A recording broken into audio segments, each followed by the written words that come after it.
तो hello guys, welcome to my new video. दोस्तों, स्वागत है आपको रोस्टर करण चैनल में। तो आज इस वीडियो में हम बात करने वाला है खेसारी लाल यादव का नया फिल्म, जो खेसारी लाल यादव का फिल्म रिश्ते है, वो नए अभी लॉन्च होने वाला है कुछ दिन में। और रिश्ते फिल्म का पहला लुक आ चुका है और बहुत ही नेक्स्ट लेवल का मूवी है। और रिश्ते फिल्म का जो डायरेक्टर प्रोड्यूसर है और जो रंग दे बसंती फिल्म का थे रोशन सिंह, वही है। और नेक्स्ट लेवल का ये मूवी बना रहे हैं खेसारी लाल यादव। ये मूवी पूरा इंडिया में लगेगा, पूरा राज्य में लगेगा ये मूवी भोजपुरी का।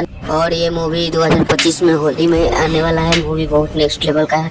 और आप स्क्रीन पे भी देखो खेसारी लाल यादव का न्यू सॉन्ग आया है जो राजा राम मूवी का है, वो नेक्स्ट लेवल का सॉन्ग है।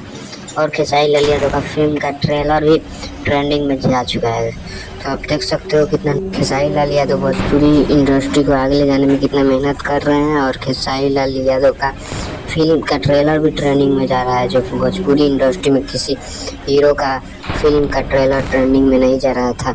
वीडियो को लाइक करना, चैनल को सब्सक्राइब कर देना।